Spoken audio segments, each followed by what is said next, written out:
Microscopic examination of urine. ഈ microscopic എക്സാമിനേഷനിലൂടെ യൂറിനിൽ അടങ്ങിയിട്ടുള്ള സൂക്ഷ്മ വസ്തുക്കളായിട്ടുള്ള pus cells, erythrocytes, epithelial cells, micro organism, cast തുടങ്ങിയ വസ്തുക്കളൊക്കെ നമുക്ക് കണ്ടെത്താൻ പറ്റും. First point, microscopic examination of urine sediments provide a direct sampling of urinary tract morphology which help in the diagnosis very much. അതായത് മൈക്രോസ്കോപ്പിക് എക്സാമിനേഷന് വേണ്ടിയിട്ട് urine sediments ആണ് എടുക്കുന്നത്. യൂറിൻ സെഡിമെൻറ്റ്സ് എന്ന് പറയുമ്പോൾ സെൻട്രിഫ്യൂജ് ചെയ്തിട്ടുള്ള യൂറിനിൽ അടിഞ്ഞു കൂടിയിട്ടുള്ള വസ്തുക്കൾ, അതായത് യൂറിനിൽ ലയിച്ച് ചേരാത്ത ഒരുപാട് വസ്തുക്കൾ ഉണ്ടായിരിക്കും. അതിനെയാണ് സെഡിമെൻറ്റ്സ് എന്ന് പറയുന്നത്.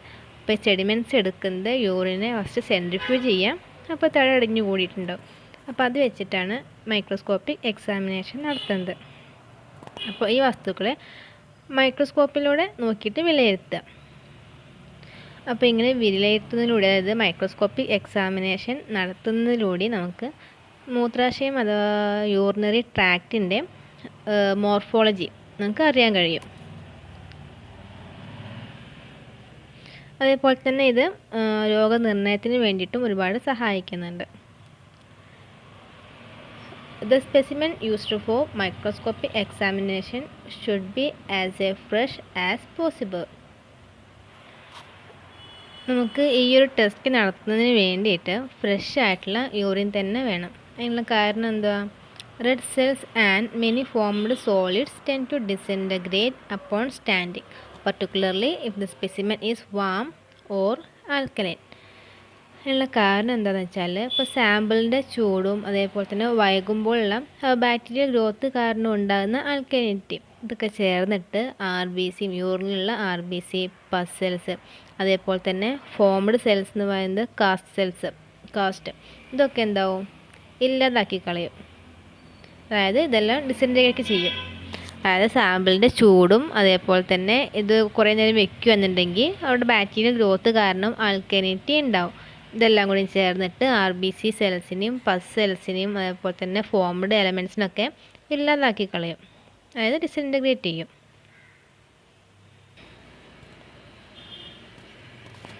Concentrated first morning midstream clean catch urine specimen is preferred for microscopy. Midstream sample എന്ന് പറയുന്നത് യൂറിൻ കളക്ട് ചെയ്യുന്ന സമയത്ത് സ്റ്റാർട്ട് ചെയ്യുന്ന യൂറിൻ കുറച്ച് ഒഴിവാക്കി കളയും, എന്നിട്ട് അത് ശേഷമുള്ള യൂറിൻ സാമ്പിളാണ് എടുക്കാറുള്ളത്. ക്ലീൻ ക്യാച്ച് യൂറിൻ എന്ന് പറയുന്നത് നന്നായിട്ട് സോപ്പൊക്കെ യൂസ് ചെയ്തിട്ട് വാഷ് ചെയ്തിട്ട് ശേഷം എടുക്കുന്ന സ്പെസിമെൻ യൂറിൻ സാമ്പിൾ. ഓക്കെ, അപ്പോൾ നമ്മൾ ഈ ടെസ്റ്റിന് വേണ്ടിയിട്ട് എടുക്കുന്ന സാമ്പിൾ രാവിലെ എടുക്കുന്ന മിഡ്സ്ട്രീം ക്ലീൻ ക്യാച്ച് യൂറിനാണ് ഈ ഒരു യൂറിൻ മൈക്രോസ്കോപ്പി ചെയ്യാൻ വേണ്ടിയിട്ട് ഏറ്റവും നല്ലത്. അത് രാവിലെ എടുക്കുന്ന യൂറിൻ കോൺസെൻട്രേറ്റഡ് ആയിരിക്കും. The urine is collected without fecal and vaginal contamination. അപ്പോൾ ഈ ഒരു സാമ്പിൾ ഫീക്കൽ മെറ്റീരിയൽസോ അല്ലെങ്കിൽ വജൈനൽ സെഗ്രീഷൻ കൊണ്ടോ കണ്ടാമിനേറ്റഡ് ആകാനും പാടില്ല. അങ്ങനെ വേണം നമ്മൾ ഈ ടെസ്റ്റിന് വേണ്ടിയിട്ടുള്ള യൂറിൻ സാമ്പിൾ കളക്ട് ചെയ്യാൻ. ഇനി മൈക്രോസ്കോപ്പിക് എക്സാമിനേഷൻ്റെ പ്രൊസീജിയർ എന്താണെന്ന് നോക്കാം. അതിന് വേണ്ടിയിട്ട് 10 ml യൂറിന് സെൻട്രിഫ്യൂജ് ട്യൂബിൽ എടുക്കുക. എന്നിട്ട് എന്ത് ചെയ്യണം? സെൻട്രിഫ്യൂജ് ചെയ്യണം. ഒരു 2000 RPM-ൽ ഒരു 5 മിനിറ്റ് സെൻട്രിഫ്യൂജ് ചെയ്യാം. അതിനുശേഷം നമ്മൾ എടുക്കുമ്പോൾ ആ ഒരു സെൻട്രിഫ്യൂജ് ട്യൂബിൽ മുകളിൽ ലിക്വിഡ് പോർഷൻ ഉണ്ടായിരിക്കും, താഴെ സെഡിമെൻറ്റ്സ് അടഞ്ഞു കൂടിയിട്ടുണ്ടായിരിക്കും.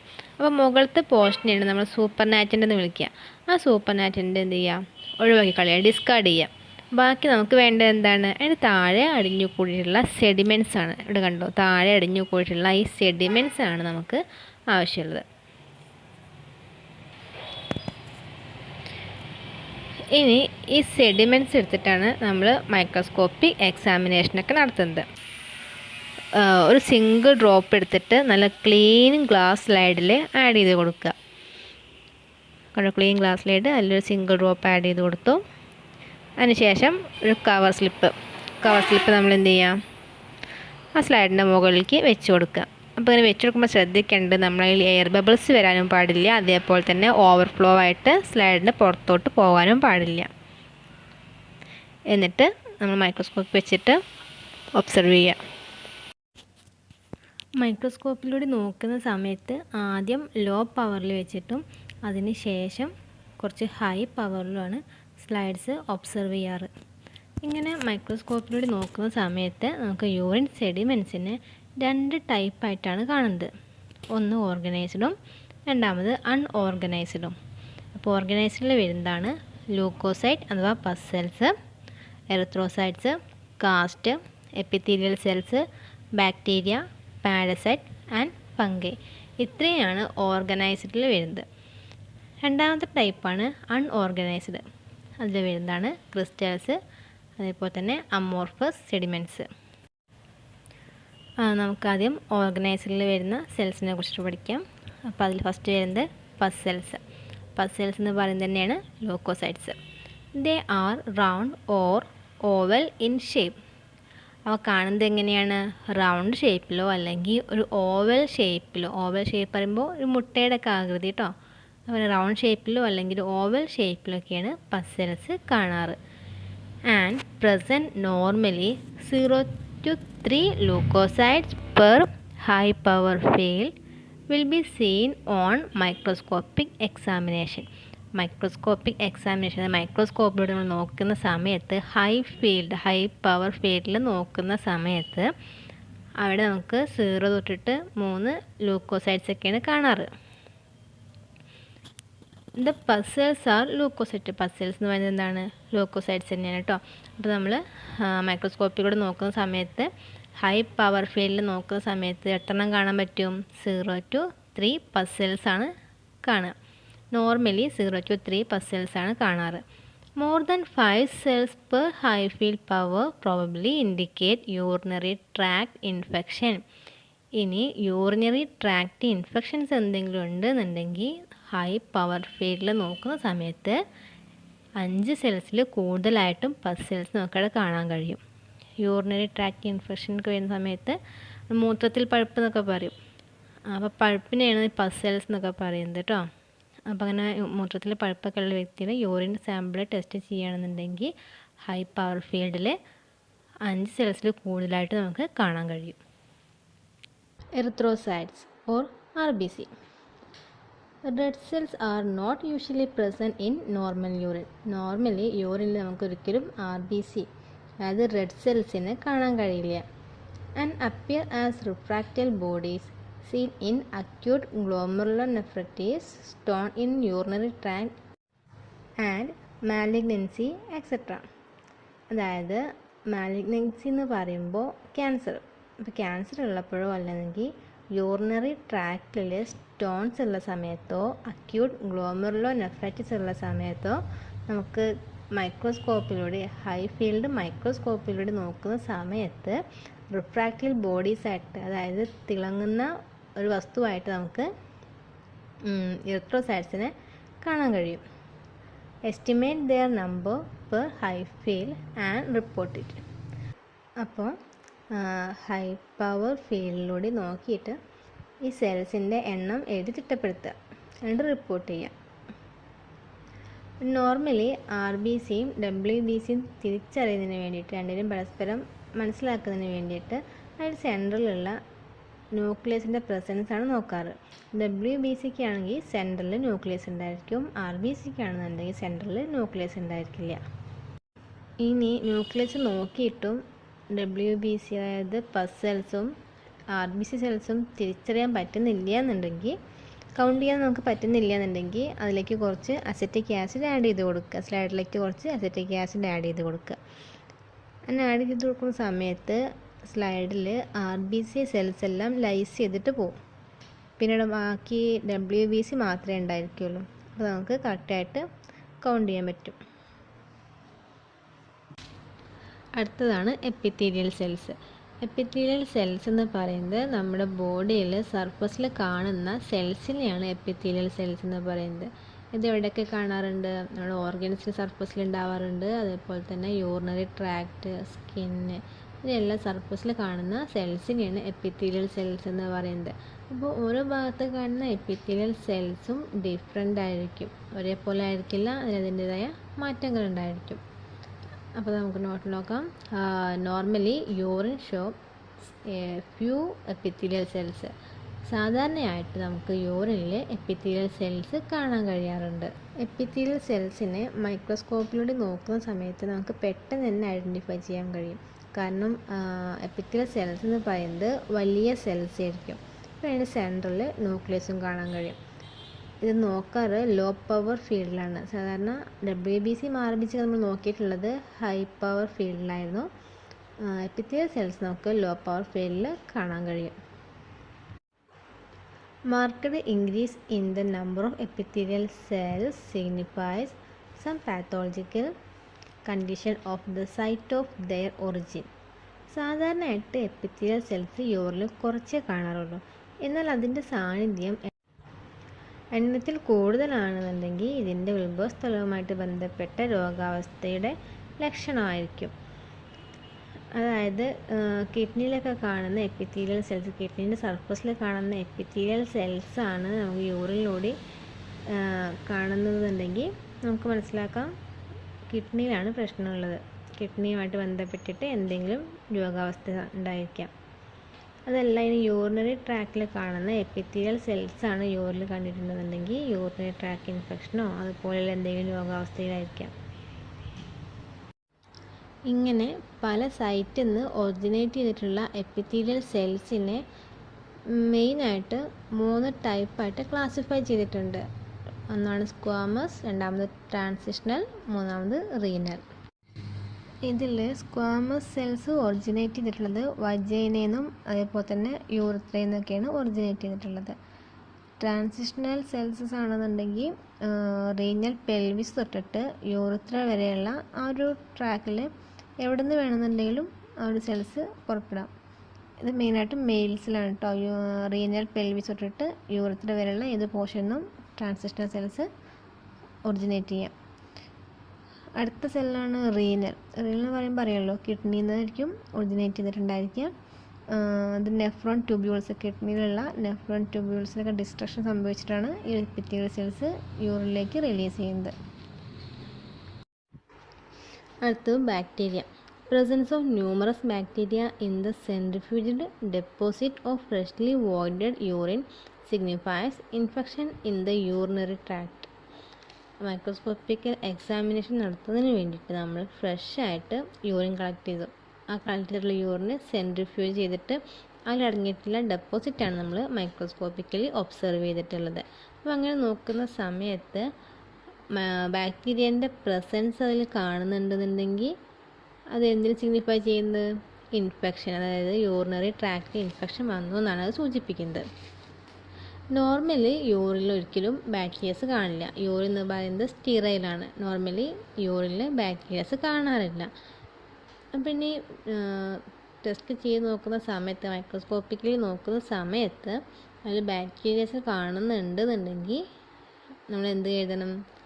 നമ്മുടെ യൂറിനറി ട്രാക്ട് ഇൻഫെക്ഷൻ ആയിട്ടുണ്ടെന്ന് എഴുതണം. പിന്നെ ചില കേസിൽ യൂറിനിൽ ബാക്ടീരിയസിനെ കാണാറുണ്ട്. അതെങ്ങനെയാണെന്ന് വെച്ചാൽ കണ്ടാമിനേഷൻ വഴിയും ബാക്ടീരിയസിനെ യൂറിനിൽ കാണാറുണ്ട്. യൂറിനറി ട്രാക്റ്റിൽ നോർമലി ഉണ്ടാവാറില്ല, പക്ഷേ യൂറിനറി ട്രാക്റ്റിന് പുറമെ ബാക്ടീരിയസിൻ്റെ പ്രസൻസ് ഉണ്ടാവാറുണ്ട്. അപ്പോൾ യൂറിൻ കളക്ട് ചെയ്യുന്ന സമയത്ത് കണ്ടാമിനേഷൻ വന്നിട്ട് അതിൽ ബാക്ടീരിയൻ്റെ പ്രസൻസ് ഉണ്ടാവാനുള്ള ചാൻസ് ഉണ്ട്. അപ്പോൾ അങ്ങനെ നമ്മൾ മൈക്രോസ്കോപ്പിക്കലി നോക്കുന്ന സമയത്ത് ബാക്ടീരിയസിനെ കാണുകയാണെന്നുണ്ടെങ്കിൽ നമ്മൾ ഒരിക്കലും റിസൾട്ടിൽ ആ ഒരു പേഷ്യൻ്റ് ഇൻഫെക്റ്റഡ് ആണെന്ന് പറയാൻ പറ്റില്ല. കാരണം എന്താ? അത് കണ്ടാമിനേഷൻ വഴി വന്നിട്ടുള്ള ബാക്ടീരിയസ് ആയിരിക്കും. ഇനി നമ്മൾ നോക്കുന്ന സമയത്ത് കണ്ടിട്ടുള്ള ബാക്ടീരിയസ് കണ്ടാമിനേഷൻ വഴി വന്നതാണോ അതോ ഇനി ഇൻഫെക്ഷൻ വഴി വന്നതാണോ എന്ന് അറിയാൻ വേണ്ടിയിട്ട് നമ്മളൊരു കാര്യം കൂടി ശ്രദ്ധിച്ചാൽ മതി. പസൽസിൻ്റെ എണ്ണം കൂടി നോക്കുക. ഇൻഫെക്ഷൻ വന്നിട്ടുള്ള വ്യക്തിയാണെന്നുണ്ടെങ്കിൽ ബാക്ടീരിയ എണ്ണം കൂടുന്നതിനൊപ്പം തന്നെ പസൽസിൻ്റെ എണ്ണം കൂടാറുണ്ട്. കണ്ടാമിനേഷൻ വന്നിട്ട് ബാക്ടീരിയസ് ഉള്ളതാണെന്നുണ്ടെങ്കിൽ, കണ്ടാമിനേഷൻ വഴിയാണ് ബാക്ടീരിയ വന്നിട്ടുള്ളതെന്നുണ്ടെങ്കിൽ ഇവിടെ പസൽസിൻ്റെ എണ്ണം കൂടില്ല, ജസ്റ്റ് ബാക്ടീരിയസിൻ്റെ എണ്ണം മാത്രമേ കൂടുള്ളൂ. അപ്പോൾ ഒരു ഇൻഫെക്റ്റഡ് ആയിട്ടുള്ള വ്യക്തികളിൽ ബാക്ടീരിയസ് കാണുന്നുണ്ടെങ്കിൽ അതിന് കൂടെ തന്നെ പസൽസും കാണും. Cast. These are formed by coagulation of albuminous material in the kidney tubules. Casts are cylindrical and vary in diameter. Cast എന്ന് പറയുന്നത് ഒരു സിലിണ്ടറിക്കൽ ഷേപ്പുള്ള വസ്തുവായിരിക്കും. അതിന് ഡയമീറ്റർ വ്യത്യാസപ്പെട്ടുകൊണ്ടിരിക്കും. ഈ കാസ്റ്റിന് ഇങ്ങനെ ഒരു സിലിണ്ടറിക്കൽ ഷേപ്പ് കിട്ടാൻ കാരണം ഈ കാസ്റ്റ് ഫോം ചെയ്യുന്നത് കിഡ്നീൻ്റെ ട്യൂബ്യൂൾസിൻ്റെ ഉള്ളിൽ വെച്ചിട്ടാണ്. ട്യൂബ്യൂൾസ് എങ്ങനെയായിരിക്കും? ഒരു സിലിണ്ടറിക്കൽ ഷേപ്പിലായിരിക്കും. അപ്പോൾ അതിൻ്റെ ഉള്ളിൽ വെച്ചിട്ട് ഫോം ചെയ്യുന്നതുകൊണ്ടാണ് ഈ കാസ്റ്റിന് ഈ ഒരു സിലിണ്ടറിക്കൽ ഷേപ്പ് കിട്ടിയിട്ടുള്ളത്. കിഡ്നി ട്യൂബ്യൂൾസിൻ്റെ ഉള്ളിൽ വെച്ചിട്ട് ആൽബുമിനസ് മെറ്റീരിയൽസിൻ്റെ കൊയാഗുലേഷൻ നടന്നിട്ടാണ് കാസ്റ്റ് ഫോം ചെയ്യുന്നത്. The sides are parallel and the ends are usually round. ഈ കാസ്റ്റിൻ്റെ സൈഡ് പാരലൽ ആയിരിക്കും, അതേപോലെ തന്നെ രണ്ട് എൻഡും റൗണ്ട് ഷേപ്പ് ആയിരിക്കും. The cast in the urine always indicate some form of kidney disorder and should always be reported. ഏതെങ്കിലും തരത്തിലുള്ള kidney disorders ഉള്ള സമയത്താണ് യൂറിനിൽ കാസ്റ്റ് കാണാറുള്ളത്. അപ്പോൾ ഇങ്ങനെ കാണുന്നുണ്ടെന്നുണ്ടെങ്കിൽ അത് നമ്മൾ എന്തായാലും റിപ്പോർട്ട് ചെയ്യണം. ഇനി these are different types of caste. There are different types of caste. അതായത് നമ്മൾ പറഞ്ഞു കാസ്റ്റ് ഫോം ചെയ്യുന്നത് ആൽബുമിനസ് മെറ്റീരിയൽസിൻ്റെ കൊയാഗുലേഷൻ നടന്നിട്ടാണ് കാസ്റ്റ് ഫോം ചെയ്യുന്നത്. അപ്പോൾ കാസ്റ്റിൻ്റെ ഘടകമായിട്ടുള്ള ഈ ആൽബുമിനസ് സബ്സ്റ്റൻസിൽ അകപ്പെട്ടിട്ടുള്ള കോശങ്ങളുടെയും അതേപോലെ തന്നെ മറ്റു വസ്തുക്കളുടെയൊക്കെ സാന്നിധ്യം കണക്കിലെടുത്തിട്ട് കാസ്റ്റിനെ പലതരത്തിലായിട്ട് തരംതിരിച്ചിട്ടുണ്ട്. ഏതൊക്കെയാ? They are hyaline cast, red cell cast, granular cast, epithelial cast, waxy cast and fatty cast. ഇതിൽ ആദ്യം പറഞ്ഞിട്ടുള്ള ഹയാലിൻ കാസ്റ്റ് നോർമൽ പേഴ്സൺസിലൊക്കെ കാണുന്നതാണ് ഹയാലിൻ കാസ്റ്റ് എന്ന് പറയുന്നത്. പിന്നെ RBC cast, red cell cast പറയുന്നത് ഗ്ലോമറുലോ നെഫ്രൈറ്റിസ് ഉള്ള വ്യക്തികളിൽ, അതായത് കിഡ്നി ഇൻഫ്ലമേഷനൊക്കെ ഉള്ള വ്യക്തികളിലായിരിക്കും ഇങ്ങനെയൊരു കാസ്റ്റ് കാണുക, റെഡ് സെൽ കാസ്റ്റ് കാണുന്നത്. അപ്പോൾ ആ ഒരു കാസ്റ്റിൻ്റെ ഉള്ളിൽ എന്തുണ്ടായിരിക്കും? RBC സെൽസൊക്കെ അടങ്ങിയിട്ടുണ്ടായിരിക്കും. അടുത്താണ് ഗ്രാനുലർ കാസ്റ്റ്. ഈ ഗ്രാനുലർ കാസ്റ്റ് കാണുന്നത് സിവിയർ റീനൽ ഡിസീസൊക്കെ ഉള്ള വ്യക്തികളിലേക്കും. റീനൽ ഡിസീസ് എന്ന് പറയുമ്പോൾ സിവിയർ ആയിട്ടുള്ള കിഡ്നി രോഗങ്ങളൊക്കെ ഉള്ള ആൾക്കാരിലാണ് ഗ്രാനുലർ കാസ്റ്റ് കാണുന്നത്. അപ്പോൾ ഈ കാസ്റ്റിൻ്റെ ഉള്ളിൽ RBC ഉണ്ടാവും, WBC സെൽസ് ഉണ്ടായിരിക്കും, അതേപോലെ തന്നെ ബേസൽ സെൽസിൻ്റെ ഒക്കെ ഡിസിൻറ്റഗ്രേറ്റ് ചെയ്തിട്ടുള്ള ഭാഗങ്ങളിലേക്കും കാണാം. അതായത് ജീർണിച്ച് പോയിട്ടുള്ള RBCയും WBCയും ബേസൽ സെൽസൊക്കെ ജീർണിച്ച് പോയിട്ടുള്ള അതിനെ ഡിസിൻറ്റഗ്രേറ്റ് ചെയ്തിട്ടുള്ള ഭാഗങ്ങളായിരിക്കും ഇതിൻ്റെ ഉള്ളിൽ ട്രാപ്പ് ചെയ്തിട്ടുണ്ടായിരിക്കുക. എപ്പിത്തീലിയൽ കാസ്റ്റിൽ കാണുന്നത് ട്യൂബ്യൂൾ ലൈനിങ്ങിലുള്ള എപ്പിത്തീലിയൽ സെൽസ് ആയിരിക്കും. ഇത് കാണുന്നത് അക്യൂട്ട് ട്യൂബുലാർ നെക്രോസിസോ അല്ലെന്നുണ്ടെങ്കിൽ ടോക്സിക് കഴിക്കുകയൊക്കെ, വിഷാംശം എന്തെങ്കിലും കഴിക്കുക, അതായത് മെർക്കുറി പോലുള്ള ടോക്സിക് കഴിക്കുകയൊക്കെ ആണെന്നുണ്ടെങ്കിലൊക്കെ അവിടെയൊക്കെ യൂറിനിൽ കാണുന്നതാണ് എപ്പിത്തീലിയൽ കാസ്റ്റ്. അടുത്തത് വാക്സി കാസ്റ്റ്. വാക്സി കാസ്റ്റ് എന്ന് പേര് വരാൻ കാരണം അതിൻ്റെ ഒരു അപ്പിയറൻസ്, ഒരു വാക്സി അപ്പിയറൻസ് ആയിരിക്കും അതിനുണ്ടായിരിക്കുക, ഒരു കാസ്റ്റിന് ഉണ്ടായിരിക്കുക. പിന്നെ ഇത് കാണുന്നത് ക്രോണിക് റീനൽ ഡിസീസൊക്കെ ഉള്ള വ്യക്തികളിൽ, കുറച്ചുകൂടി സിവിയർ ആയിട്ടുള്ള റീനൽ ഡിസീസൊക്കെ ഉള്ള വ്യക്തികളായിരിക്കും വാക്സി കാസ്റ്റ് കാണുന്നത്. അടുത്തത് ഫാറ്റി കാസ്റ്റ്. ഇത് കാണുന്നത് നെഫ്രോട്ടിക് സിൻഡ്രോം ഉള്ള വ്യക്തികളിലായിരിക്കും.